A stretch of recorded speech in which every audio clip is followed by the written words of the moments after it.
ressemble pas à un 8 mai. Il n'a pas le goût d'un jour de fête. Aujourd'hui, nous ne pourrons pas nous rassembler en nombre devant les monuments de nos villes, sur les places de nos villages, pour nous souvenir ensemble de notre histoire. Malgré tout, la nation se retrouve par la pensée et les 1000 liens que notre mémoire commune tisse entre chacun de nous, cette étoffe des peuples que nous agitons en ce jour dans un hommage silencieux. C'est dans l'intimité de nos foyers, en pavoisant nos balcons et nos fenêtres, que nous convoquons cette année le souvenir glorieux de ceux qui ont risqué leur vie pour vaincre le fléau du nazisme et reconquérir notre liberté. C'était il y a 75 ans.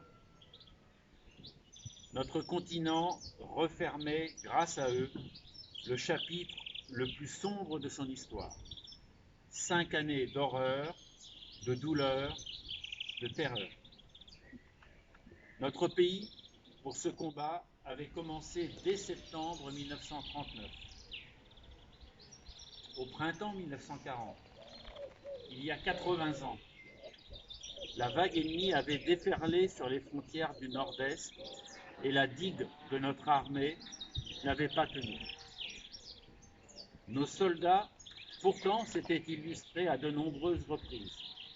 Ceux de Montcornet, d'Abbeville, de Gembloux, de Stone, les hommes de Narvik, les cadets de Saumur, l'armée des Alpes, avaient défendu avec vigueur notre territoire et les couleurs de notre pays. Ils sont ceux de 40. Leur courage ne doit pas être oublié. Ils allumèrent des flambeaux. Leur éclat était un acte de foi. Et, au cœur de l'effondrement, ils laissaient poindre la promesse du 8 mai 1945.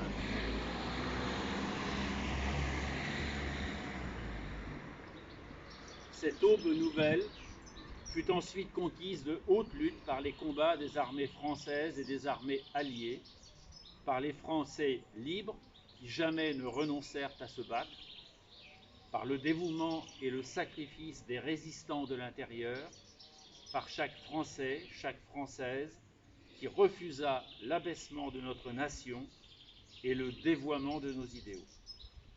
La grande alliance de ces courages permit au général de Gaulle d'asseoir la France à la table des vainqueurs. La dignité maintenue, l'adversité surmontée, la liberté reconquise, le bonheur retrouvé.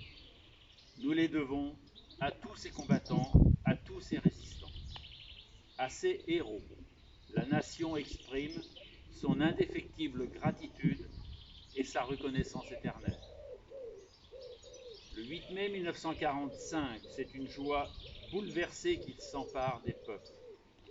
Les drapeaux ornaient les fenêtres, mais tant d'hommes étaient morts, tant de vies étaient brisées, tant de villes étaient ruinées.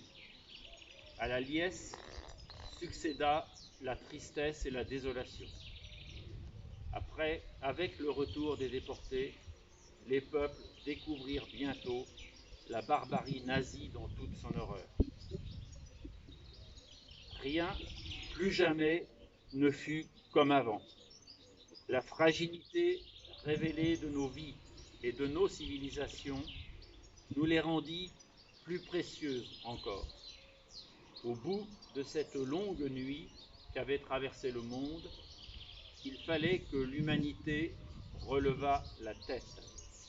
Elle venait de découvrir, horrifiée, qu'elle pouvait s'anéantir elle-même, et il lui fallait désormais refaire le monde, de fond en comble, ou, à tout le moins, empêcher que le monde ne se défasse, selon le mot de Camus. Ce fut l'heure, en France, de l'Union nationale pour fonder les beaux jours annoncés par le Conseil national de la résistance et bientôt retrouvés.